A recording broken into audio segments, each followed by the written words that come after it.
পুরা পরিবারের উপকার হবে এটা। একই সাথে আমরা যে কৃষক কার্ডের কথা বলেছি, সারা বাংলাদেশে প্রধান পেশা হচ্ছে কৃষক, কৃষকের সংখ্যা হচ্ছে এই দেশে সবচেয়ে বেশি। কৃষক কার্ড যখন কৃষকদের হাতে পৌঁছাবে, কৃষকদের উপকার হবে না? কৃষকদের উপকার হবে।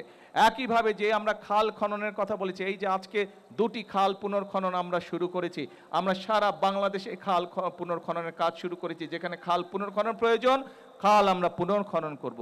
যেখানে খাল খনন প্রয়োজন, সেখানে আমরা খাল খনন করব। অর্থাৎ প্রিয় ভাই বোনেরা, এই দেশের মানুষ বিগত 1 যুগ ধরে আন্দোলন করেছে তাদের রাজনৈতিক এবং অর্থনৈতিক অধিকার প্রতিষ্ঠিত করার জন্য। প্রিয় ভাই বোনেরা, গত 24-এর 5ই আগস্ট বাংলাদেশের ছাত্র জনতা সেই স্বৈরাচারকে বিদায় করেছে। বিদায় করার পরে প্রিয় ভাই বোনেরা, এখন হচ্ছে দেশ গড়ার পালা। আমাদের ছাত্র ছাত্রীদেরকে এখানে একটু আগে একজন এই কলেজের ছাত্রী এসেছিল, তারা এখানে তাদের কলেজের একটি ইনস্টিটিউশন বিল্ডিং করতে চাইছে। আমরা এই বাজেটে, আগামী যেই বাজেট সেই বাজেটে আমরা শিক্ষার উপরে সবচেয়ে বেশি বরাদ্দ রেখেছি, যাতে করে আমরা যেমন স্কুল কলেজ তৈরি করতে পারবো নতুন নতুন যেখানে যেখানে প্রয়োজন। একই সাথে আমরা যখন রান্না করি, মশলা যদি খারাপ হয়, রান্না কি ভালো হয়?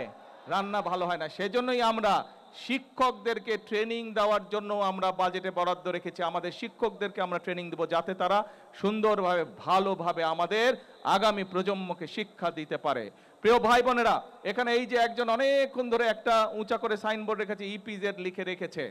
এই ইপিজেড এর কাজ শুধু এই চাঁদপুর জেলা নয়, আপনাদের এই সন্তান, এই এলাকার সন্তান আশিক চৌধুরী এখানে আছে, যে বিডার চেয়ারম্যান যাকে নিযুক্ত করা হয়েছে, তাকে আমি আজকে দায়িত্ব দিয়ে যাচ্ছি, যত দ্রুত সম্ভব সবকিছু বিবেচনা করে সম্ভাব্যতা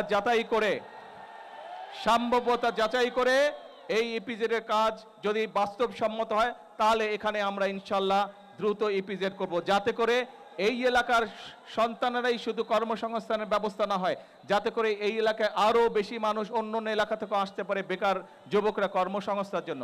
প্রিয় ভাই বোনেরা, কিছুক্ষণ আগে আমি ওইটা টেকনিক্যাল কলেজ গোসারহাটে আমরা প্রযুক্তি বিশ্ববিদ্যালয় চেয়েছে।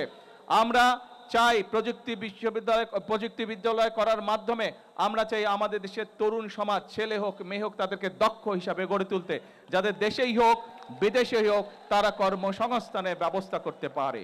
প্রিয় ভাই বোনেরা, এই ফ্যামিলি কার্ডের কথাই বলুন, এই কৃষক কার্ডের কথাই বলুন, খাল কর্মসূচির কথাই বলুন, ইপিজেড এর কথাই বলুন, এই টেকনিক্যাল কলেজের কথাই বলুন, এই সকল যদি আমরা বাস্তবায়ন করতে পারি, তাহলে ধীরে ধীরে এই দেশের মানুষের ভাগ্য পরিবর্তন করতে সম্ভব হবে।